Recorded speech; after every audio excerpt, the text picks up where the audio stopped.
सपा विधायक सुधाकर सिंह के निधन के बाद खाली हुई घोसी विधानसभा सीट पर उपचुनाव होने हैं और इसके लिए समाजवादी पार्टी ने तैयारी कर ली है। लेकिन भाजपा के सामने दोहरी चुनौती है। कहा तो ये भी जा रहा है कि अखिलेश यादव ने भाजपा को एक ऐसे चक्रव्यूह में फंसा दिया है जिससे निकल पाना भाजपा के लिए मुश्किल हो सकता है। दरअसल घोसी सीट पर उपचुनाव के लिए सपा की तरफ से स्वर्गीय सुधाकर सिंह के छोटे बेटे सुजीत सिंह को टिकट दिए जाने की संभावना है।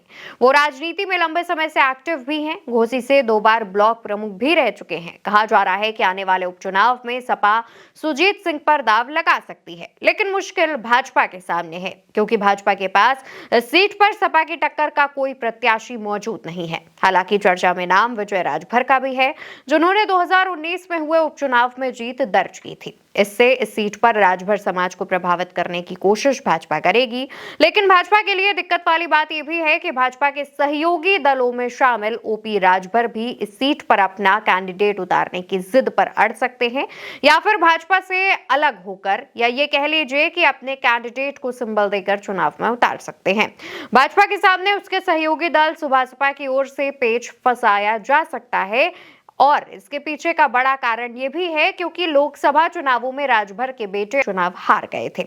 जानकारों की माने तो राजभर बेटे को विधायक बनाने के लिए इस सीट पर दावा कर सकते हैं और वैसे भी इस सीट पर राजभर वोटर भी निर्णायक भूमिका में है। जातीय समीकरणों पर बात करें तो इस सीट पर सबसे ज्यादा मुस्लिम वोट बैंक है, लेकिन साथ ही दलित, यादव, राजभर, चौहान का भी इस सीट पर प्रभाव है। वहीं इस सीट पर होने वाले उपचुनाव के बाद घोसी विधानसभा के नाम पर एक और रिकॉर्ड दर्ज हो जाएगा क्योंकि इस सीट पर एक ही टर्म में 2 बार उपचुनाव होगा। दरअसल घोसी में 2022 के चुनावों में सपा के सिंबल पर दारा सिंह चौहान जीते, लेकिन उनके पाला बदलने की वजह से इस सीट से उन्हें इस्तीफा देना पड़ा। 2023 में एक बार फिर इस सीट पर उपचुनाव हुआ जिसमें सपा से सुधाकर सिंह जीते। अब सुधाकर सिंह के निधन के चलते फिर यहां एक बार उपचुनाव होगा। उपचुनाव होने के साथ साथ सभी पार्टियों के लिए एक सेमीफाइनल वाला मुकाबला भी हो जाएगा कि विधानसभा चुनावों में किसकी कितनी तैयारी है।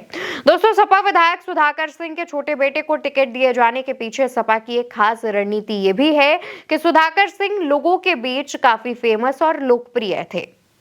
वो अखाड़े के मंझे खिलाड़ी होने के साथ साथ मुलायम सिंह यादव के करीबी थे और अपने बेबाक अंदाज के लिए जाने जाते थे। आम लोगों की दिक्कत परेशानियों को सुनकर वो सीधे अधिकारियों तक से भिड़ जाते थे। इस वजह से लोग उनको पसंद भी करते थे और अब उनके राजनीतिक वारिस के रूप में उनके छोटे बेटे को भी लोग उसी निगाह से देख रहे हैं। बताते चलें कि सुधाकर सिंह की पत्नी टीचर हैं, बड़ा बेटा कारोबार संभाल रहा है और छोटा बेटा राजनीति में सक्रिय है। और अब समाजवादी पार्टी की तरफ से, खासतौर पर मुखिया अखिलेश यादव की तरफ से सुधाकर सिंह के छोटे बेटे सुजीत सिंह पर दाव लगाने की तैयारी है। इससे जो है समाजवादी पार्टी तमाम जातीय समीकरण भी साध सकेगी और साथ ही लोगों की सहानुभूति भी समाजवादी पार्टी को मिल सकती है। फिलहाल देखना होगा कि घोसी में जब उपचुनाव होता है तो यूपी की तस्वीर क्या निकलकर सामने आती है।